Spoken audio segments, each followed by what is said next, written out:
founding of the New Age movement can be traced back to the 19th century in Theosophy. This is the group that largely popularized this belief that we are heading out of the age of Pisces and into the astrological age of Aquarius, which to them will be an age of unity of humanity, an age of enlightenment, a spiritual age of consciousness, so to speak.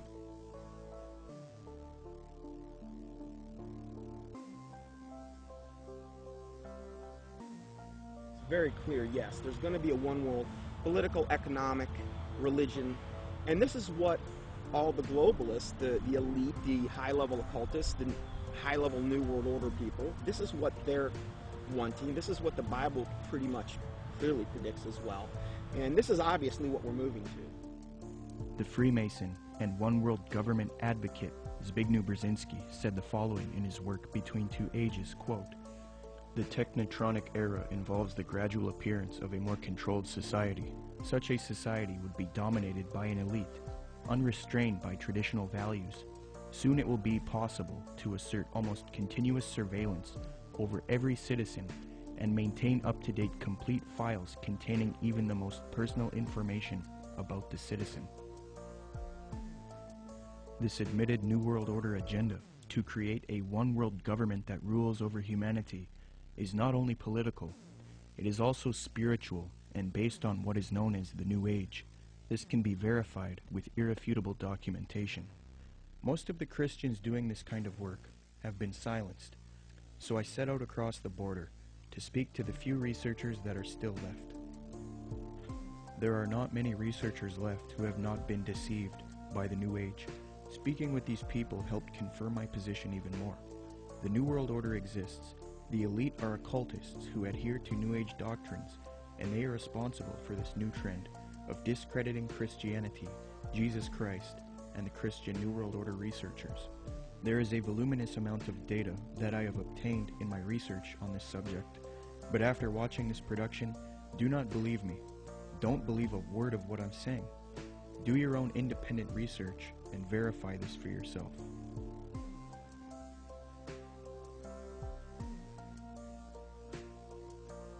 The very word secrecy is repugnant in a free and open society, and we are, as a people, inherently and historically opposed to secret societies, to secret oaths, and to secret proceedings. For we are opposed around the world by a monolithic and ruthless conspiracy. Here's the way they look at it. Here's their metaphor. Adam and Eve were held prisoner in the Garden of Eden by an unjust, cruel, and vindictive God.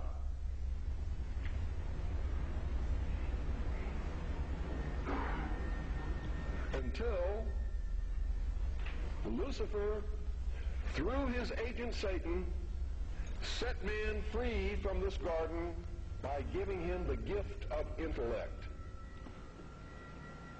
Through the use of intellect, man will conquer the earth, will conquer nature, and will himself become God. It's taught in every Masonic temple in this land. Every secret brotherhood, every secret society,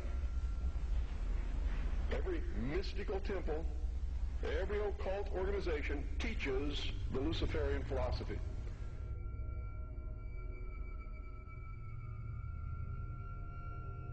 To understand the New World Order and the New Age worldview, we must go back into history and examine its origins. But first we must define our terms. By New Age, I am speaking about a worldview that has many facets and components, such as astrological and zodiacal beliefs in the New Age concept, channeling higher powers to achieve knowledge, meditation, the belief that all is one or forms of monism, the belief that we can attain godhood, esotericism, or in other words, reinterpreting ancient texts to find hidden meanings and unify all religious belief into one, the belief that we need a one-world system for the coming age of Aquarius.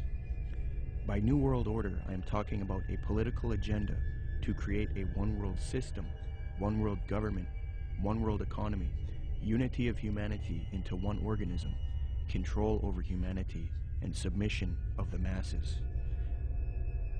but today the largest countries of the world have agreed a global plan for recovery and reform, I think a new world order is emerging, and with it the foundations of a new and progressive era of international cooperation. To understand what is going on today with respect to the New World Order and the New Age movement, we must have recourse to the 19th century organization called the Theosophical Society. This organization in particular, among others, is largely responsible for the modern New Age movement and the political doctrine known as the New World Order.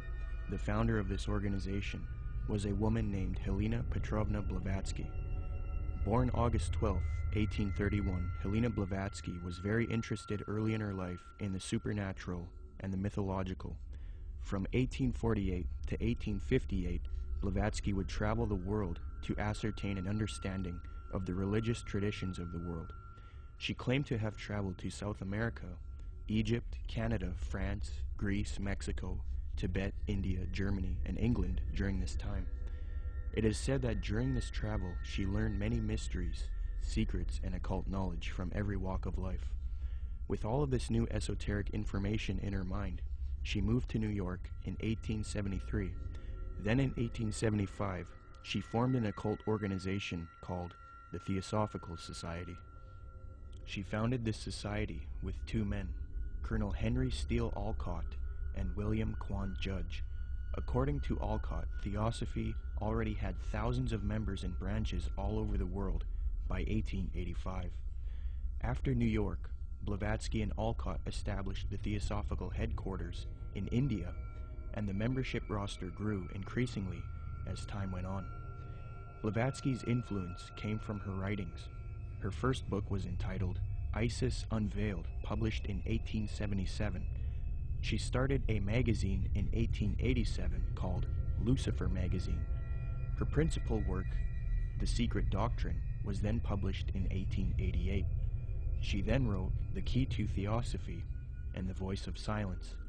These works are now famous, and contained in these writings are the doctrines that helped mold the New Age movement to what it is today. It is said that part of Blavatsky's book, The Secret Doctrine, was channeled to her through an ascended master or highly evolved being called Cumbey, who spoke to her. Belief in these ascended masters who communicate to humanity is very crucial when studying the New Age. We will look at that doctrine later. The age concept that says humanity is leaving the age of Pisces and entering the golden era or age of Aquarius was popularized by Blavatsky. She taught Theosophists, at any rate, some of them who understand the hidden meaning of the universally expected avatars, messiahs, socioshis, and Christs, know that it is no end of the world, but the consummation of the age, i.e. the close of a cycle, which is now fast approaching. Again, the messianic cycle of the man connected with Pisces. It is a cycle, historical, and not very long, but very occult, lasting about 2,155 solar years. It occurred 2,410 and 255 BC, or when the equinox entered into the sign of Ram, and again into that of Pisces. When it enters in a few years the sign of Aquarius, psychologists will have some extra work to do, and the psychic idiosyncrasies of humanity will enter on a great change. These Theosophists teach that Jesus was simply a representation of the age of Pisces, and that he was an initiate into the mystery schools, or cults of spiritual teachers and masters.